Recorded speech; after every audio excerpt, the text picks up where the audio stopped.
Bien, entonces una vez que ya tenemos descrito el plano cartesiano con sus ejes coordenados, sus cuadrantes, ¿no? Nos interesaría saber cuál es la distancia entre dos puntos de este, ¿no? Por ejemplo, acá tenemos el punto P y por acá tenemos el punto Q, ¿no? El punto P tiene coordenadas x sub 1, y sub 1, el punto Q tiene coordenadas x sub 2, y sub 2. Si nosotros distribuimos, ubicamos esas coordenadas en cada uno de los ejes, ¿no? Por ejemplo, acá tenemos la primera coordenada para P y la primera coordenada para Q. Tenemos la segunda coordenada, sería la segunda coordenada para P y la segunda coordenada para Q. Notemos que si trazamos las líneas paralelas en cada caso, las continuamos, lo que vamos a obtener va a ser un triángulo como el que está en azul, ¿no? Tenemos un triángulo como el que está en azul y es un triángulo rectángulo. Siendo un triángulo rectángulo nos interesaría, por ejemplo, en este caso sería para calcular esa distancia necesitaríamos encontrar la longitud de la hipotenusa de este triángulo rectángulo, ¿no? Entonces para ello necesitaríamos obtener los catetos, ¿no? Y de hecho podemos saber qué longitud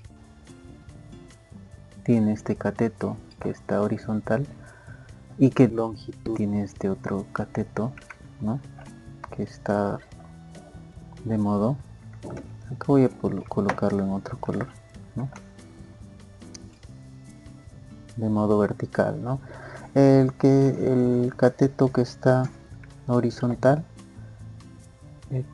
tiene una longitud de valor absoluto de x sub 2 menos x sub 1, ¿no?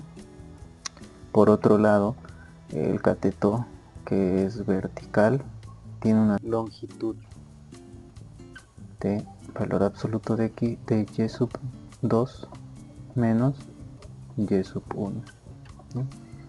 Entonces una vez que sabemos cuánto es que valen cada uno de esos catetos, nosotros podemos decir, entonces sabemos que el teorema de Pitágoras, ¿no? Vamos a colocar acá teorema de Pitágoras,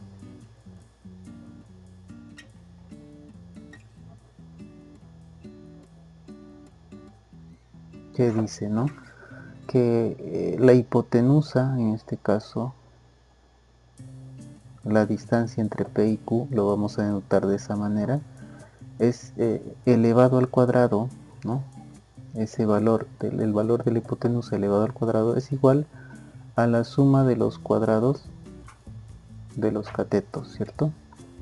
Entonces los catetos vamos a elevarlos, en este caso sería así, así. Y bueno, a partir de ahí podemos despejar el valor de la hipotenusa, ¿cierto? Entonces a partir de ahí es que vamos a ir definiendo la distancia entre dos puntos.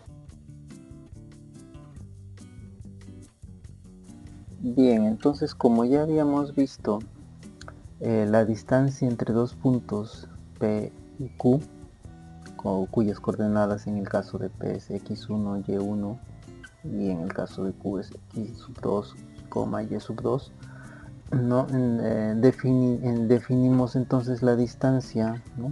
De acuerdo a lo que hemos estado escribiendo, podemos definir esa distancia y escribir de esta manera: de entre paréntesis P, Q, la distancia entre P y Q, ¿no? Como la raíz cuadrada de la suma de la diferencia de los coordenadas elevados al cuadrado, ¿no? Entonces, teniendo en cuenta esta definición, podemos calcular, por ejemplo, la distancia entre los puntos 2, menos 3 y menos 3,9, ¿no? Esa distancia, ¿cómo sería, no? La definición nos dice que tenemos que calcular la raíz cuadrada. Ahora, ver la diferencia entre sus coordenadas, ¿no? Por ejemplo, menos 3 menos 2 elevado al cuadrado más 9 menos 3 elevado al cuadrado. Si hacemos las cuentas tenemos por un lado menos 5 elevado al cuadrado, y luego en otro lado tenemos 9 más 3 elevado al cuadrado, ¿no?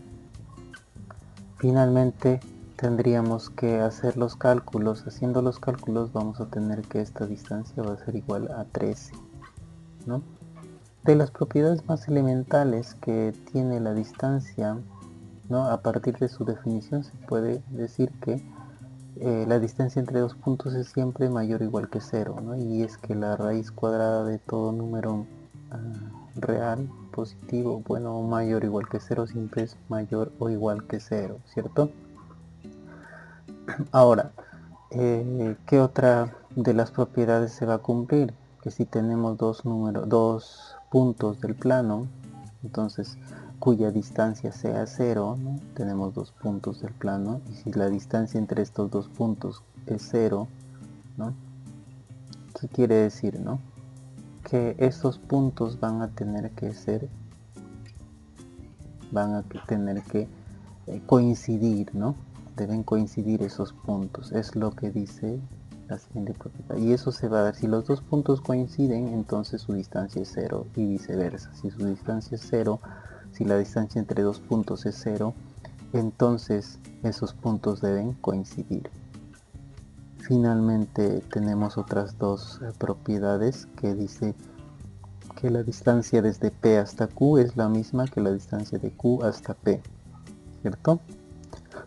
Y esto también se ve, ¿no? Entonces si nosotros medimos, ¿no?, la distancia desde este punto hasta este otro, ¿no?, es lo mismo, se va a obtener el mismo valor, ¿no? No interesa el orden en que nosotros calculemos esa longitud, ¿no? Y por otro lado tenemos finalmente la llamada desigualdad triangular, ¿no? Entonces, ¿qué dice esta desigualdad triangular, ¿no? Que si tenemos tres puntos, ¿no?, pongámoslos así, tenemos el punto P, el punto Q, el punto R, que dice, ¿no?, que la distancia entre P, vamos a escribirlo así, esta distancia, ¿no?, es menor o igual que la suma de las distancias desde P hasta Q, en este caso, ¿no?, y desde sumado con la distancia que hay desde Q hasta R, ¿no? Acá tenemos la distancia que va desde P hasta R.